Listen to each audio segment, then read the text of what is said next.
And we are live. Thank you, everybody, for tuning in for episode number 4 of Florida Live. Tonight's episode is going to be all about the housing market and all the changes that are happening. We've got inventory that are going up. We've got sales that are kind of dropping. People are asking where prices are at, and hopefully we'll be able to cover all of that here this evening. If this is your first time tuning in, my name's Eric Larkin. I'm a real estate agent here in Cocoa Beach. And besides doing videos like this, I help people buy and sell real estate here in the Cocoa Beach area. So if you are planning a move, let me know how I can help. And here on the broadcast, joining me, we've got Hector Chinea from Miami. We have Michele Balasari from Boca Raton and Aimee Burroughs from Palm Beach. And soon to be popping in too, I have a lender friend, Tim Harper, who's going to be talking a little bit about what's happening in the mortgage industry. So how's everybody doing today?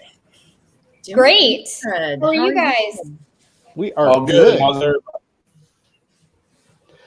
Dealing with the heat in Florida. Oh. Holy cow. Michele, I thought of you when we got in the car today and Sienna took a picture of it. And you know how yours said 103 degrees? I know. But guess what ours said? 105. I'm not surprised. 105. Cray, but thank you, Mr. Carrier, for creating air conditioning. I heard that. So has he created it, Carrier? I think so. Don't quote me. Right. All right. So you come in. We don't have, just so you guys can gauge this, we don't have AC in our gym. Nope. We don't either. No. Well, that'll get you dedicated. Hector knows. Yep. So that you've got to be dedicated to work out there, especially if it's this late in the day. I hope they have the big industrial fans. Is it like CrossFit or is it just okay? Yeah. Yeah. There are no fans. There is nothing. I'm a fan of you guys. There's just the junkies that like going to CrossFit. Yeah. Cool. All right. Tim just popped in. Quick introduction to him. Tim Harper is a lender with Finance of America. So I've been working with him and his company for almost 20 years now. And since there are, we're going to be talking about the housing market, what's happening here, and the mortgage industry definitely is a big impact of what's happening. And he's got some news of things that's happening with the mortgage industry too. So welcome back. Thank you. That's Hi, awesome. Tim. How you guys doing? Nice to meet you all. Hi, Tim. Literally. All right. So just really quick to get a tone of what's happening with housing markets here. Over under, how's inventory looking in y'all's area? Whoever would like to start, give us an idea of where your inventory's at and where you anticipate seeing things going. Hector, you want to go first? Yeah, sure. I mean, we have what I have seen is our price decrease has doubled month over month. We're at 318 price decreases. Back on the market, we're at 181. New to market, 473. And all those numbers were way down just 12 months ago. So it's really interesting how we're starting to see the markers that tell us that, there's definitely a shift going on, especially with the price decreases, guys. That's where I'm seeing the biggest movement right now. Yep. So how many drops in prices did you say you had? Was this just in the Miami area? Just in the Miami Association of Realtors, basically what I'm looking at here is 318 price decreases in the last month. Wow. So that tells me that there's definitely a shift going on. People are starting to notice that you can want to get, the best money for your home, but at the end of the day, if the numbers aren't there, then you have to decrease and you're kind of chasing the market, which is something we don't like to do. Yep.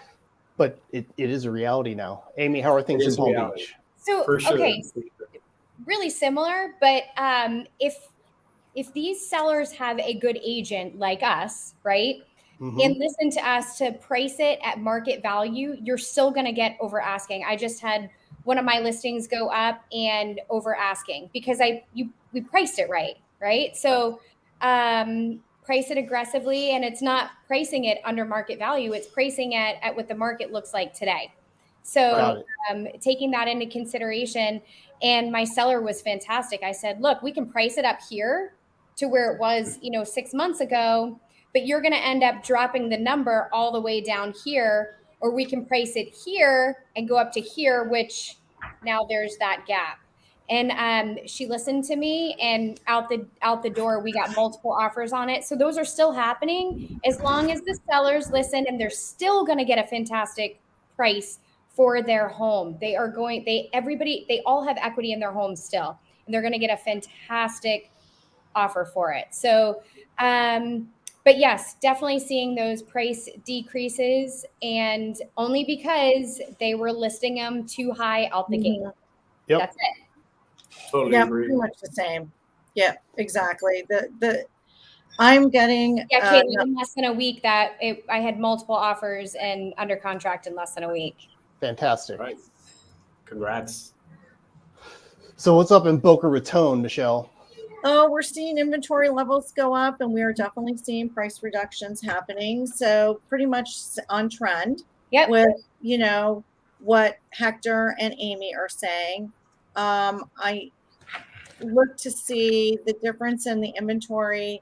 I had checked at the very end of June, and in Boca we had 1,047 properties on the market, and now as of today we have 1,112 properties. Wow. So we're definitely trending up on that. To Aimee's point, I had a conversation with someone today. I have a listing appointment earlier this week, crunched some numbers, and they threw out a number. And then I drilled down big time, and I'm like, here's where I really think you need to be. That's not your number.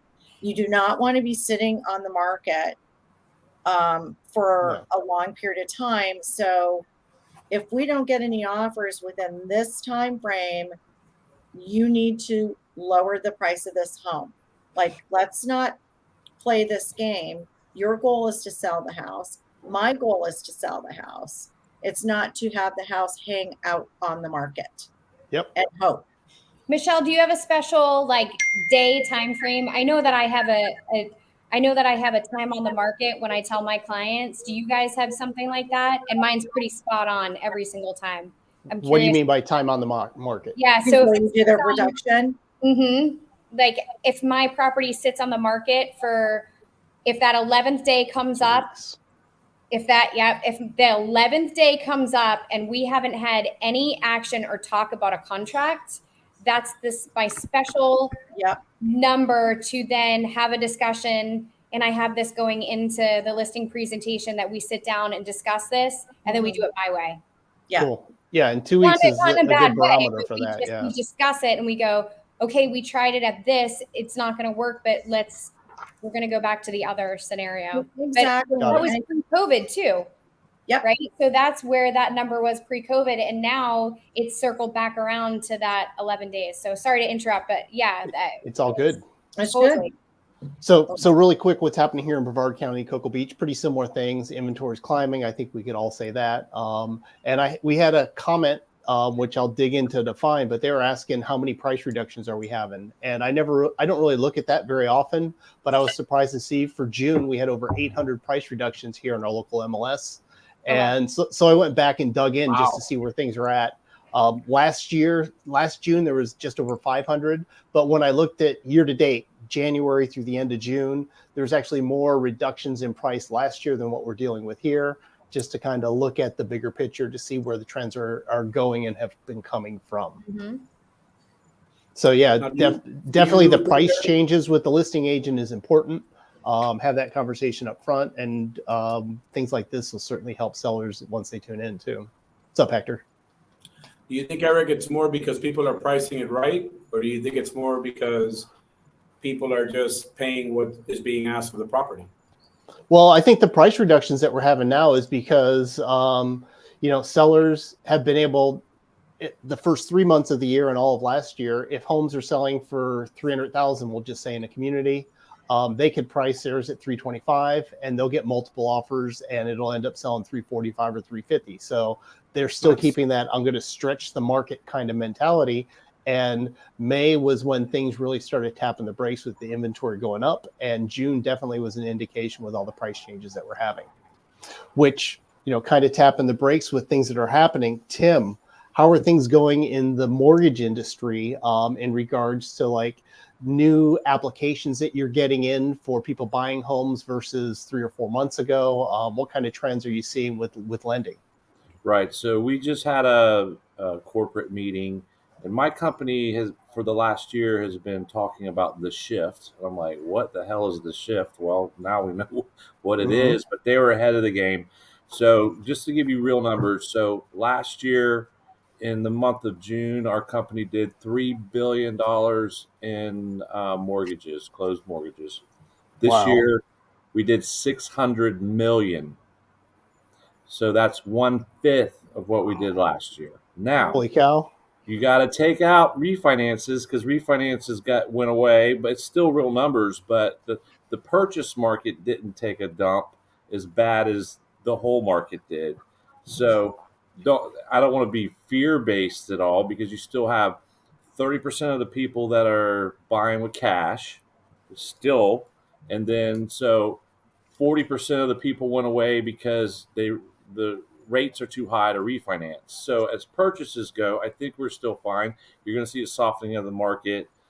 You guys are going to see, and everything's going to be fear-based from the media, but you're going to see lenders start toppling. We've already had 2 go in the last week. I literally had my own deal. I was closing in Titusville. The guy was selling his house in South Carolina. He was supposed to close on that house on the 5th of July, and we closed the 6th here. And they started calling me going, hey, we're not getting the wire through on the closing of his house in South Carolina. And I'm like, that doesn't sound good. So last time I heard that was in 2009, and it was the lender went under. It wasn't our lender. We were doing the purchase on his house in Florida, but you're going to start seeing some of the smaller lenders start toppling. So Sprout Mortgage fell, and what's the name of First Guarantee out of Texas, which was a smaller lender, but you're going to see more of them start toppling a little bit. So just be as. And the other thing I want to comment, what you guys say, I want to agree with, because I've been doing this for 25 years. Now's the time that you guys, your expertise comes in play, because the last 2 years you could be a realtor that just listed and not know a whole lot about real estate, and you still got business. Now you got those people need to go back to their other jobs, and the professionals need to stick to what they do and get ahead of the wave, because like you guys are talking about, so that's smart advice. Like if you got 100 houses listed at 600,000 and you list yours at 585, and there's only in your house is bet, you're going to get the deal. So all good stuff. So we weather through the storm. I don't think you're going to see. It's not like 2009, because it's different now, because everyone was qualified to buy a house. Everybody. I mean, I put people through hell buying houses with documentation. So it's not going to be like that. You're going to see it level out. And I don't think you're going to see a negative. It's going to be negative compared to last year, but you're still going to see a positive growth in equity and stuff along the way. I don't. There's too many people buying houses, and numbers I see, you could take half the people away that are buying houses, and we'd still have a pretty good seller's market. Yep, I have to agree with that. Really quick, we've got somebody tuning in, friends of ours from Macon, Georgia. Misha, he's a real estate agent up there, or Warner Robins, actually. Our German friend, thanks for tuning in, man. Thank you. Oh, so a trend I did notice, because I know 2 months ago, 3 months ago, when appraisals were happening, it's like it was a crapshoot. You didn't know really where they were going to come in at. More often than not, if they didn't hit the contract price, they were coming in low. Had 3 appraisals come in this month, all like $8,000 to $10,000 or higher over the list price. So that's another indication we got some trends that are happening and some changes, because the sales are finally catching up to, or the value is finally catching up where the sales are at, and all 3 of those appraisals came in higher than where they should have been, which I'm happy for. And so are the buyers. Awesome. That's so great. Let's see. So we've already talked about guys, I will tell you a sign on that. The last time that happened, though, you saw, because appraisals are 3 months behind anyway. And so it's peaking out now. And so like you guys are talking about, that your clients, your sellers are having to come to grips with you guys telling them that, hey, that house might have appraised for 450 down the street, but the market's a little different now. And so that's where your sales ability comes in to, Eric just run into one. You were telling me the story the other day of a past client that, once you let the cat out of the bag with this number, and then they call you back 2 weeks later, it's a little lower. Trust me, I deal with numbers all the time with interest rates. Oh, it was 3, but now it's 5. It's a really awkward conversation to have. But that's where it comes in, where you guys get ahead of the game and let them know, and and not let them listen to some, not very good realtor down the street tell them they should list it for 500 when it's only worth 400,000. Yep, just buying that listing. So besides price, what are some things we can talk to our sellers about to help them get their property sold? Say that again. I lost. I said besides price, because we've been talking about price. What kind of conversations are you having with your sellers now in order to help them get their property sold? Well, I think it's so important that sellers always, no matter what market, rely on basics. Declutter, and that means declutter everything. Get rid of your crap. I'm real brutal about that. Just get rid of it. Okay. Clean out your closets, clean out under your cabinets. Get rid of anything that's going to be smelly. Don't cook fish in your house while you're trying to sell it. My husband is a fisherman. I say that with love. Please do not cook smelly food. If you have animals, figure out what to do with cat litter boxes and dog smells and whatnot. I always recommend having professional cleaning.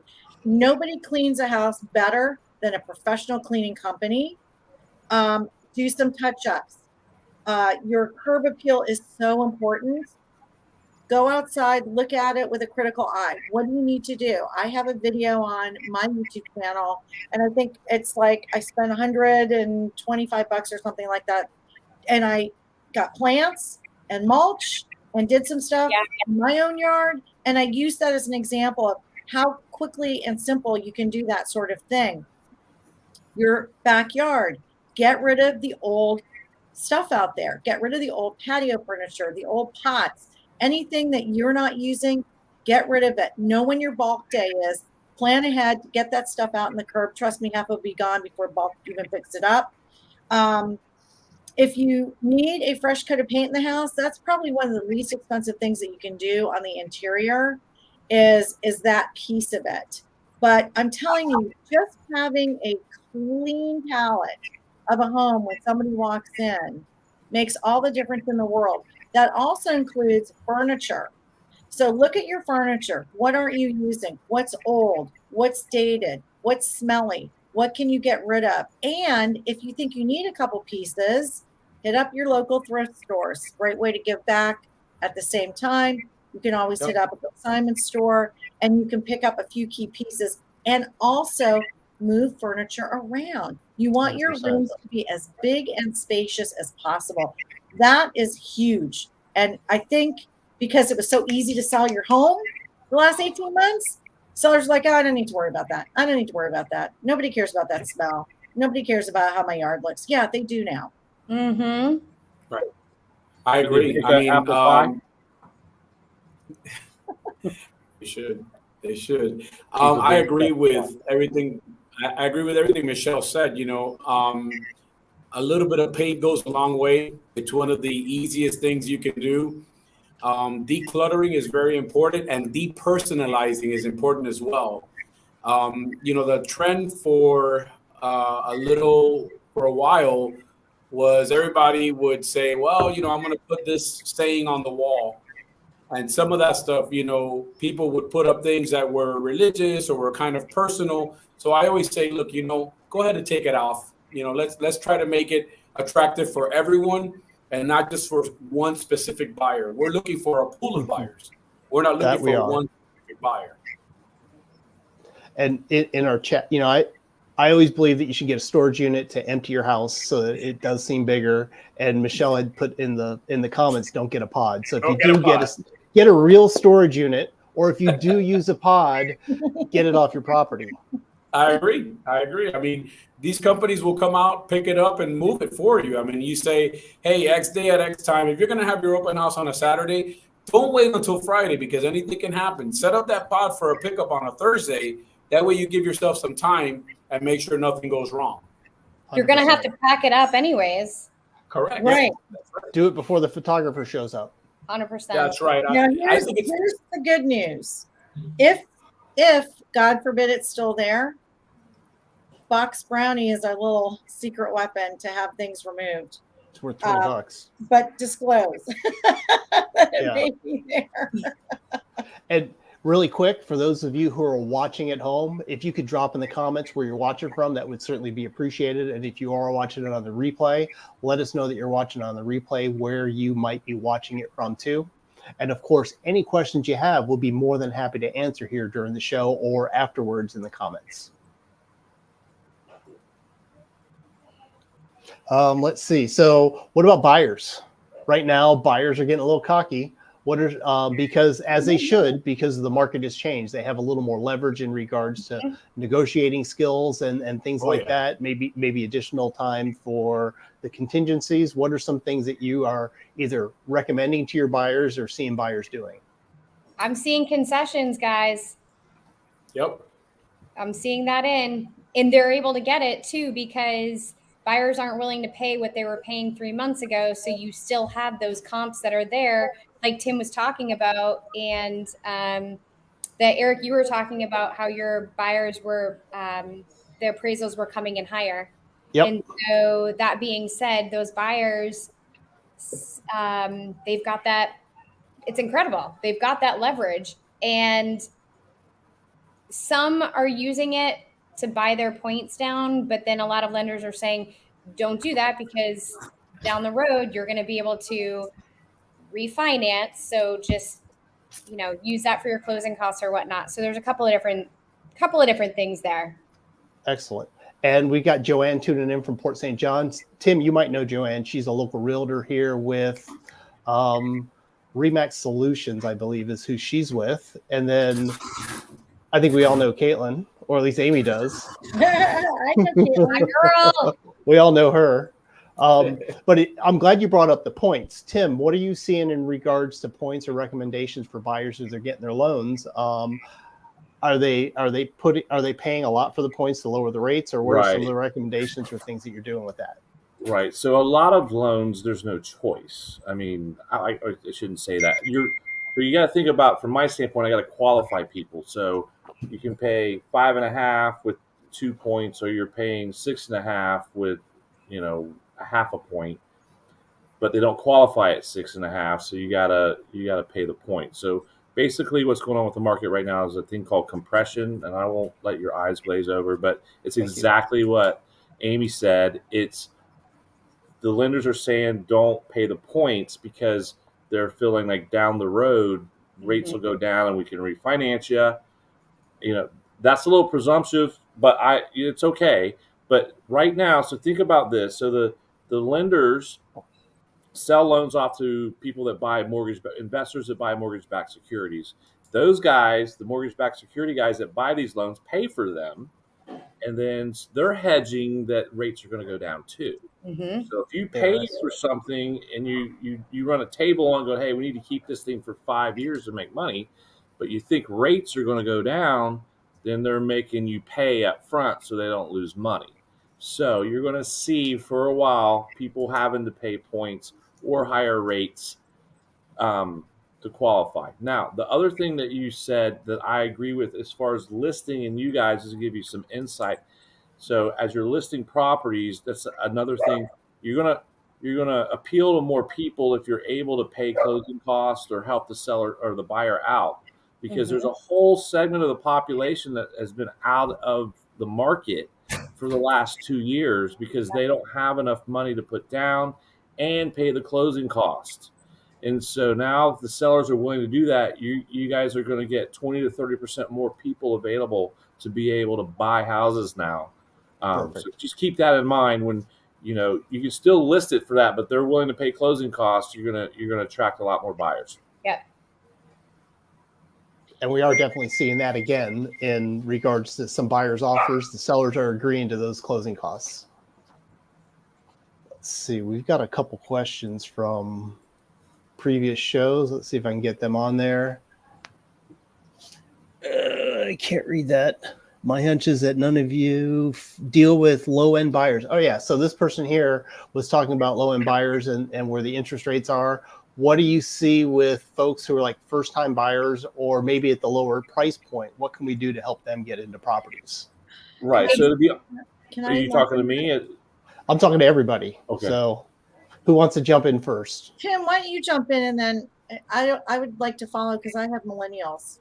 Right. So here's the low end market, which by the way used to be like I had 20% of my loans were first time home buyers at the lower end market because I love those buyers because they're loyal. They come back to you, years and they always upgrade. They're young, but they've been priced out of the market, and it's unfortunate they just haven't been able to buy anything because the prices are too high. And then when rates went up, then they don't qualify for as much. Sellers aren't willing, to go in and buy a $250,000 house. I used to be able to do it with little money down. Sellers pay the closing costs.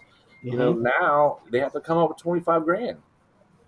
Most of the first time home buyers don't have that. But with this happening now, with the market softening, I think it should come back.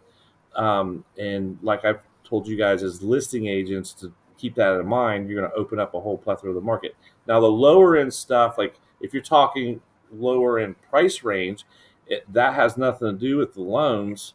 It's just there's no houses at that price that are financeable. Right. So it has nothing to do with financing at that point. It's all about the housing market. So, but it's coming back their direction. So what I'd say to the question was be patient. Yeah. It might come into it. So I wanted to share my screen because I pulled something from Florida Association of Realtors to see if I can find the window that I'm looking for here. If it lets me do that. As soon as I see it, put it up there. There you go. Can you see what I'm looking at? What do 2022 buy? Oh, not anymore. There you go. There you go. Sorry. What do 2022 buyers want in a new home? This is from FAR in May. I think this is really important. It's from the National Association of Home Builders. And I want you guys to scroll down just a little bit and look at buyers by generation. All right, you got to scroll, Michelle. Oh, yeah. Sorry. Can you see? Yep, there you go. Okay. So I think this is very interesting. I'm not surprised. When I went to Agent 2021 in 2019, the big Gary V event down at Hard Rock Stadium, which I still refer to as the house that Joe built, Joe Robbie, they had a millennial panel. And I think one of the problems is that realtors don't know how to deal with millennials. They don't know how to deal with the younger buyer. They don't understand what they want or like. I came home and I interviewed Allie and her friends. And I said, talk to me about buying property. So this was in 2019, right? And she's 27 now. And so almost everything they're saying here is what they talked about. And the other thing is a lot of them have pets, which, a lot of these developments have not caught up with the people like to have animals. It's healthy for us. It's good for our mental health, but here we are. And so a few things that come to mind for me when I am thinking about first-time homebuyers. When I came into the market back in 2003, I ended up working quite a bit with first-time homebuyers and doing first-time homebuyer webinars, or not webinars, but seminars. And some things bubble up. Families can gift, and I'm going to go back here. I'm going to get out of this. There is the opportunity to be able to gift, right, Tim? Yes, absolutely. Doesn't come up enough. There are families that don't mind helping. And I don't know if it has to be exclusively a family member anymore. I'm not 100% sure on that. But that's one. It doesn't. Another option is being able to tap into your 401k and utilize money towards a down payment. I believe that's still something that people can tap into, especially if I think if it's their first home. There are down payment assistance programs, like the SHIP and the state programs. The thing with them is sometimes they can get a little convoluted, and you have to get the buy-in on the other side. And if you have an agent that really doesn't get it, you're not going to get that done. But the other thing is, as I've said to my girls, you're going to have to lower your expectations. Mm-hmm. The goal is to get a piece of real estate, not the perfect piece of real estate. Mm-hmm. Right. So that means you have to get a 1-1 condo just to get in the game. Yep. Then damn it, do that. Yep. Don't worry about the single family home right now because it's probably out of your reach along with so many other people. But let's think smaller, Right. so you can get into the game and then use that equity to move up.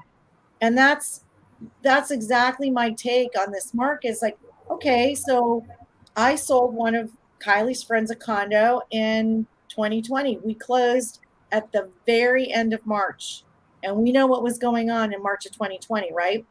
Right. We didn't know what was going on.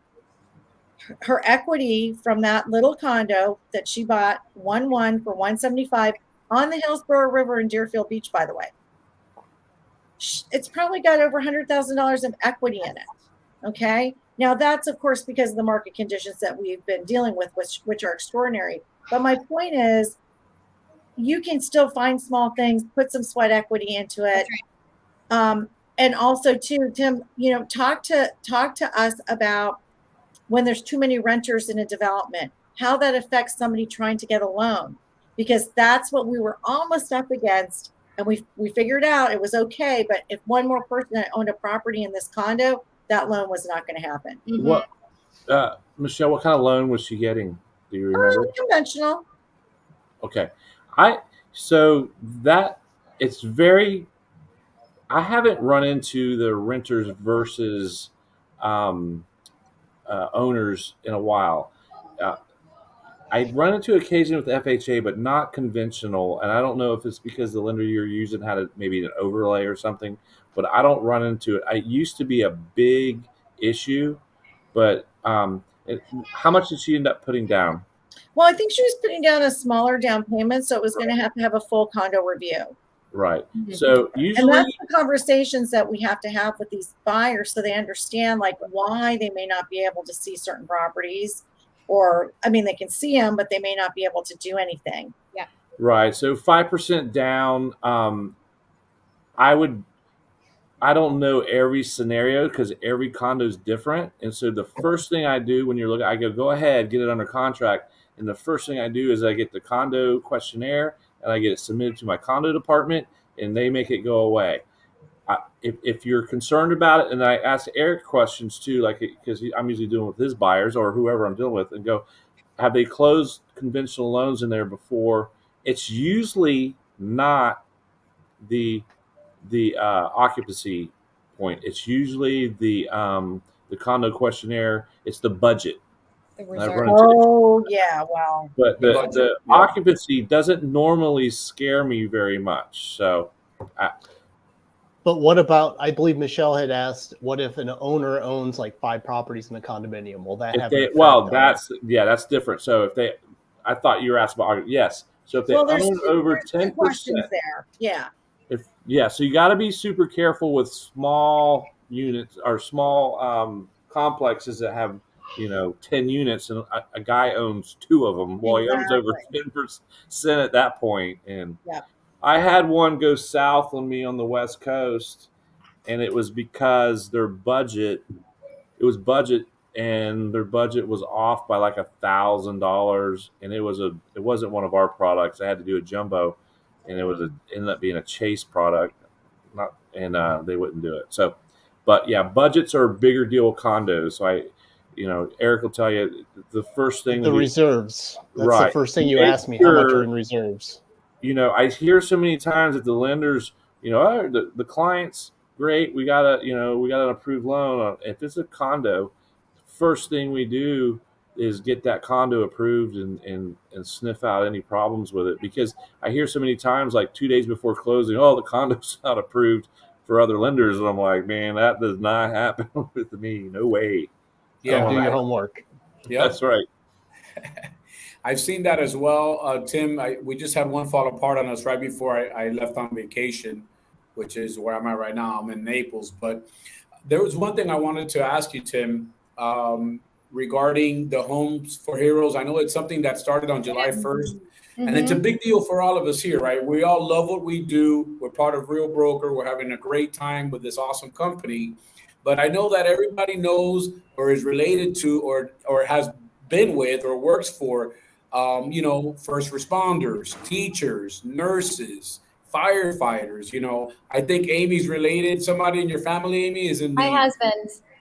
There you go. So, Tim, can you give us a little bit more insight on how the Hometown Homes for Heroes or the Hometown Heroes program actually works here in Florida? Well, right. So the one we have is the Florida Hometown Heroes, and you basically what it is it's the old. I don't know if you guys been in the business long enough. They used to have a bond program where you did 80%, right, and then they did a 20% bond, and then if you kept it for X amount of years, then it would go. You'd either owe some or it would go away.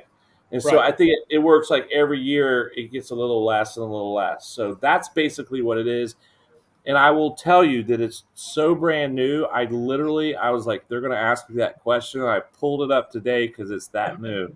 And I started reading about it. So here's what I'll tell you about. It hasn't been a big deal because of the market, because nobody wants to take loans or take offers like that. It's a lot of red tape there. Yeah. Right. Yes. Well, and what I'll say from a standpoint of, I know loans, I know conventional FHA, VA, I know them, and there's like 80 different of these products. I can't take the time to learn, it's just, there's no way that you don't have the mental capacity. So there's a lot of red tape, like you say. So on a case-by-case basis, yes, they're out there. And the one thing I will tell you about them is it doesn't, like, if you work for a hospital and you're a coder for a hospital or you're a janitor for a hospital, I think it works. It's not just, the people, saving people and burning buildings and military. It's just anybody that works for those type of schools, and so it's out there, and yes, it's new, and I think it's going to be a player. It's usually an 80-20. The last thing I read was 600 credit scores. What I'll say with that is, be careful with it. Use your local lender that knows it before you start putting stuff under contract. Make sure they know what they're doing. Good Thanks advice. for that. And we probably will start seeing a little bit more of that as the market shifts here through the summer, as it's becoming, even though it's still a seller's market, it's getting a lot more favorable for the buyers that are out there.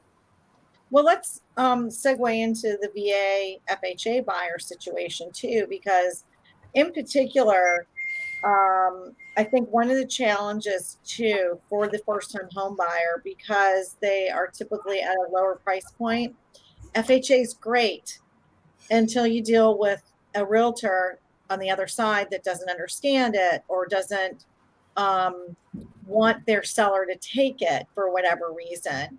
And same with VA loans. And that's where a great lender comes into play.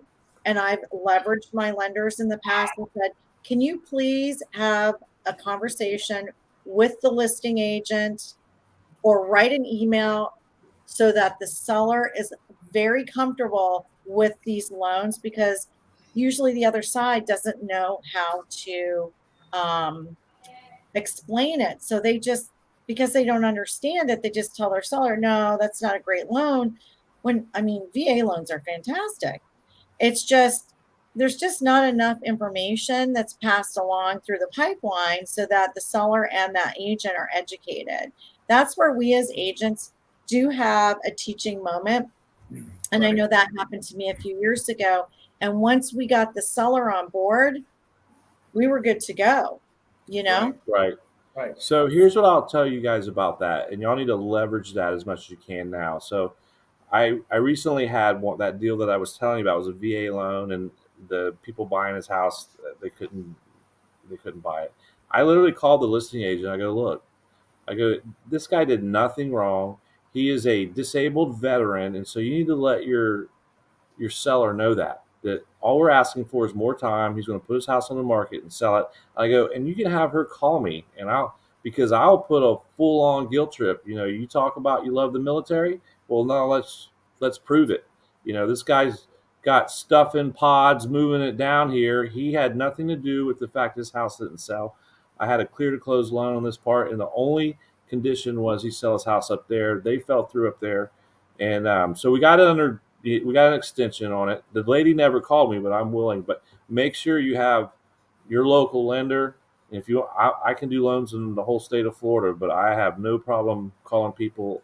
And I will tell you guys that I've been doing loans here enough, but it don't affect you guys. But if I know the listing agent on a transaction, or my office knows the listing agent, I make a phone call when my buyer makes an offer on something, because I don't make money until they close, and they have to be under contract to close.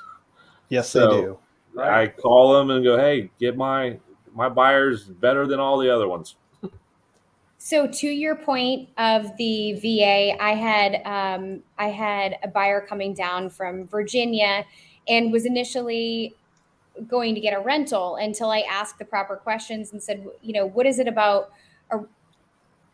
Talk to me more. Why are we moving forward with a rental? If you don't have the money for the down payment, I completely understand, but you are going in for the VA, and we kind of talked it through. Now, when I peeled off the layers, her biggest question was, well, what's the limit on a VA, right? Hector knows where I'm going with this one. And I said, there is no limit. And she said, but there is. And I said, no, but there's not. And so once we peeled away those layers and she understood that, no, there is no limit, you can actually go up to a jumbo with a VA, which most people don't know. And a lot of agents are completely unaware of that. And so we ended up getting her into a purchase instead of a rental, which was fantastic. But all it took was just peeling off those layers to understand, look, I ask a lot of questions, like, hey, if you don't have the money, I completely understand. And I don't want to, pry on that. But if you do have the money, let's figure out a solution for this, because I would prefer you to pay your own mortgage than somebody else's. And because you have a VA, this is fantastic. You don't have to pay, there's very little that you have to pay upfront. So let's have that discussion. So I think that's a misconception with a lot of people of what that limit is, and there is none.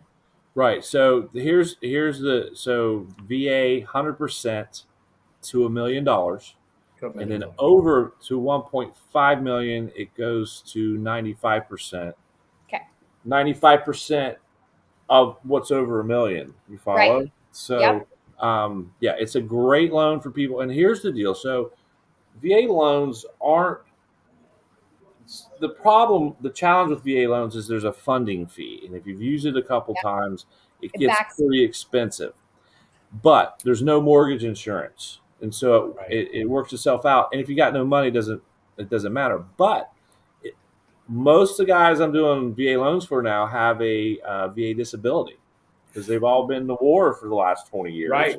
And once they got a VA disability, I think it's 10%, no funding fee. No funding fee. So it's a great loan, and do them all day. Yep. I just did one like 6 months ago for like $900,000 in Valkyria, of all places, Eric. You would have never thought that. Yeah. But no, the big old like 8 acres, and so you guys, you advertise that, because you can go up to $1 million at 100% financing with VA loans.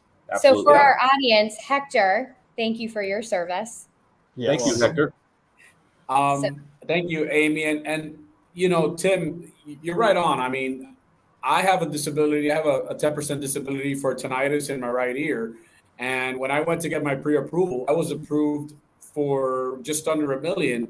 And that's what they said. They said, you don't have a funding fee. This is something that changed that a lot of people don't know about. But, we're all professionals in the game here. We're all doing what we do. And I really appreciate that you brought that to light, and you explained that, the funding fee goes away when you're at least 10% disabled. I'm a little bit above 10%. And so there is no funding fee. So it makes Absolutely. that loan a lot more attractive for me, because the funding fee can be quite large when the numbers go up. Mm-hmm. Right, and what Michele said earlier, I mean, can't remember which one, but you're talking about. So you got to educate the sellers. If people are not wanting to do VA loans or FHA loans, they don't understand that they're no big deal anymore. Like Mm-hmm. that's 20 something years ago when I first got in the business. 25 years ago, VA loans and I'm like, there's a couple things, and they've even streamlined those. The termite inspection, you got to get a termite, which you should get a termite inspection. Buy a house in Florida, goodness gracious. And I'm closing on one, and the VA appraisal. And the other challenge with VA is we don't get to pick the appraiser, which we don't get to pick the appraiser on any loans, but we have a panel of appraisers on conventional FHA. It's like 7 rolling appraisers that we know who they are. In VA, we have no choice. And they showed some repairs, some paint, and some, less than $200. They did it. It was no big deal. So and when you have agents that are uneducated, that's where you guys are going to be the cream of the crop when it comes in, and be able to. Unfortunately for you guys, you know how to do it. That you end up doing all the work. Yeah. But hopefully when we do all the work, it kind of sinks in. Exactly. I'm a big fan of paying it forward. And if you've got to take them by the hand and walk them through it to make sure it's done right, not only are you helping them and doing a little bit of training, but you're also taking care of your seller to make certain that their needs are taken care of. And that's really what we are hired to do. Exactly. Sure. Absolutely. Really quick, Susan James, thank you very much for tuning in. She's here in Merritt Island, Florida. Looks like she's got a house to sell up in Massachusetts. Let us know if you need some help with that. I'm sure one of us have a connection up in Massachusetts. We'd be able to help you with it, Susan. That was a good conversation about the VA loan, especially about if they were partially with being able to. Thank you. Yeah. Yeah, I'm not afraid of them. I'll tell you, Tim, I'll be honest with you. I find it as it's my duty to help them, just like I help everybody else, and maybe do a little more because I've been there, right? I know what that's like. So I think it's great to be able to marry people in homes. Like Aimee says, don't marry the rate, but marry the home. So for me, it's just so important. It really is. That's another conversation to have with your clients now that rates are up. So think about this. So I talk to people all the time, like, you buy a house, you don't buy an interest rate. The rate is what it is. And so, like you guys were discussing, Michele was discussing before, if you don't get in the game now, I mean, I see these young kids. There was a whole bunch of millennials, like in 2009 on, like 5 years, were like, we're going to be renting the rest of our life. We don't want to buy anything. And then they changed their mind. And then now there's a generation behind them buying houses that are competing with. And so all of a sudden it's a double whammy. I'm like, no, it's one of the greatest wealth building things you can do. And I will never deny that. You need to get a house, and it doesn't have to be the house your mom and dad had after they worked for 20 years either. It can be a 1-bedroom condo, and you just get skin in the game. And more than likely, the place that they're renting is not that great of a place anyway. At least this way, they're building the equity. They're putting money towards their mortgage and their future, and it's a much better spot. And, if they're really smart about it, that first home or condo that they buy is their first rental property when they move on to the next property too. Yeah. I think that really needs to be stressed to these new buyers about that. Just get into the game. And I think we've had in the past a misconception of that. And no, we need to wait for that perfect place, but the perfect place is the one that you own and that you're paying your own mortgage, not somebody else's. And so, what do you think the hold up is on why they're not doing it? Do they think that bubble is going to pop? What do you say to them when they say we're waiting for the crash or the bubble to pop? They're either saying we're waiting for the crash, we're waiting for interest rates to come down. What's the other that we hear? I think also foreclosures. But I also think really and truly that they've been taught that it has to be this perfect home that they're moving into. They haven't been taught the finance part of it and how that equity builds and how money generates rather than, it sitting in the bank account, put it into the house. So then you're sitting on an investment. So I don't think that they've been educated enough in regards to that. And I know at a younger age, I wish that I had been taught that, right? And so if I had to do things all over again, I'd buy a duplex and live in one side of it and, so on and so forth. Right. But again, I really and truly don't think that our younger age, or maybe it's my generation, was taught enough about money. People never talked about money. It was never a thing. I know it wasn't in my household. So, and as far as these millennials, I don't know. I think some of them are being taught that, but it's still not enough. It's not enough. The one thing I'll tell you guys, and Eric can maybe agree with me, that make sure, like, especially when you're dealing with buyers, that your mortgage lender is someone that can counsel them. Because I don't tell people stuff that's not true. I believe in home buying. Like in 2009, 2010, I didn't, and I had my worst years ever because I couldn't tell people, like, I might want to wait a little, or whatever the year was. But now I still think it's a good market. I think for first-time home buyers and young people, I think it's about to be a really good market for them. And so make sure you're teaming up with people to give good counsel so you're not on your own. Because I'll talk to people all the time and, like, I believe you should buy a house. I don't believe you should maybe buy that house because it's a little out of your range, but you should at least get your foot in the door. Yes. I know with younger couples, I always like when they're buying that first house or maybe they're moving into the area. I talk about making this the rental property. We'll look at what their payment is. Just because the lender says you can afford this payment doesn't mean you should really go for it. Find the house that has that payment that's a little more comfortable for you. And also the rents in the area kind of cover your mortgage expenses so that if you do decide to move on and get the next house, you'll have that one, then it have some type of cash flow to it. That's right. My speech to young people like that you'll have like a couple and one's pushing, the top ceiling on what they get approved for. And I'm like, look, I go, I'm running stuff through, automated underwriting, your payment's going to be X amount and I can get you approved for that. But after we close, I don't help you with that payment anymore. You're on your own at that point. And I just kind of a sobering thought. I'm like, but don't put, if you're not comfortable with that payment, there's nobody helping you at that point. Yeah. You're on your own. And so usually they're like, oh, that's, but some push it and some don't, Yeah. I've seen, I'm actually kind of impressed with most of the millennials that don't press it too much. They don't push the ceiling on what they qualify for till recently when they've had to because the market's kind of, but even then, I've seen them be pretty conservative. They've been thinking about that payment and knowing that it's a 30-year commitment, and they're doing the math to make certain it falls in line with their budget and the what ifs too. Yeah.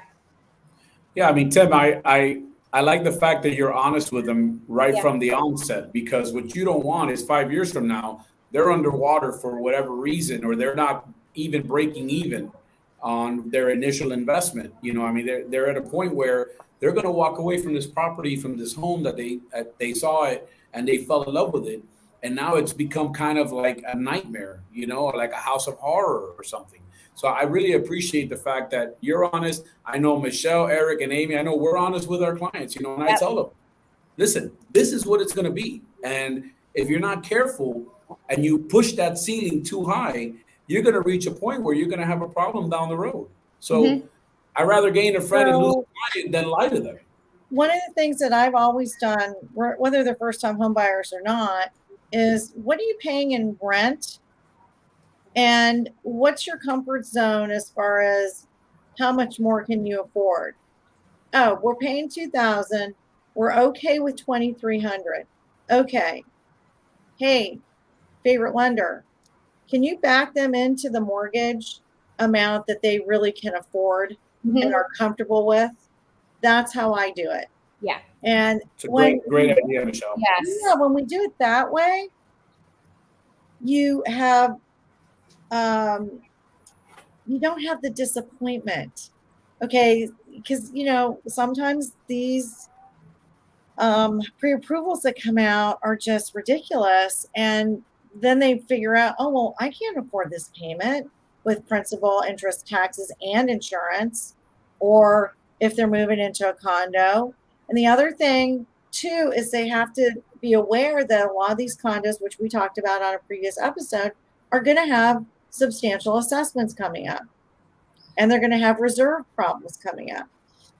And who's going to be on the hook for that? Well, everybody in the building. So if we can get them to be a little below what their top number is and back them into it, then they're, I think, set up for success. Right.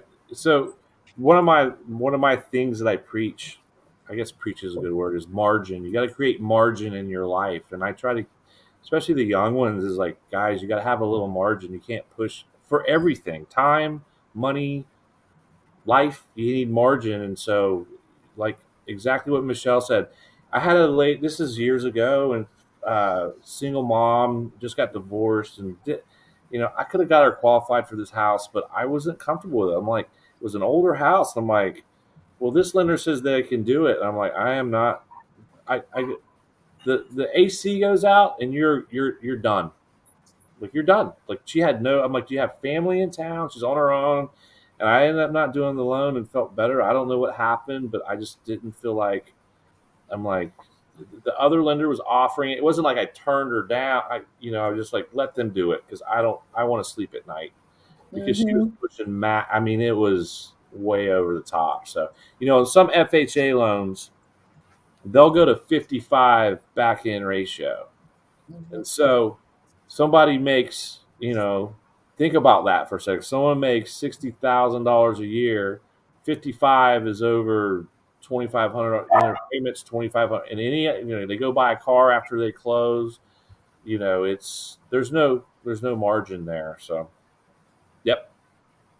It's nice to be able to sleep at night by doing the right thing. Exactly. And with that, I'd say let's work on some final thoughts, because we're approaching the 1 hour mark here. I do appreciate everybody's time here this evening. Tim, some final thoughts on what you think, what's happening with the market, some things we can do to maybe help you with your business. I do loans in the state of Florida. I've done them all over. I did my brother's loan in Santa Rosa Beach. I did my niece's up there. So I'm licensed in the state of Florida. I've been doing loans for 25 years.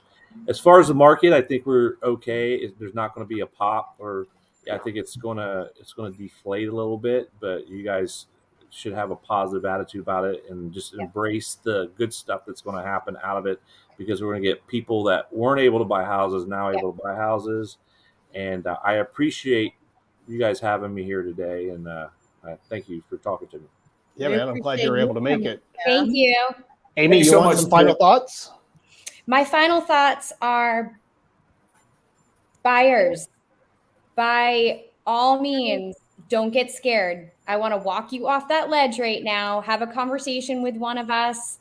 Let's peel back some of those layers that you have questions about, get you into the game, get you into building equity and building that generational wealth for you and your family.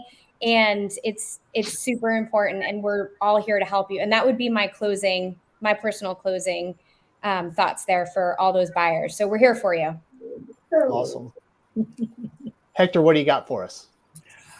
Guys, I said it, I think 2 weeks ago, and I'm going to repeat it again. I think we're in probably one of the most healthiest and balanced markets that I've seen. Buyers and sellers. Michele is in Boca Raton. Eric Larkin is in Cocoa Beach. Aimee is in Palm Beach. I've got you down in Miami and the Upper Keys. Tim can do your loan. This is what we're here about. We're here to make the sellers and buyers, put everybody together. There you go. So Boca on the screen right now, right?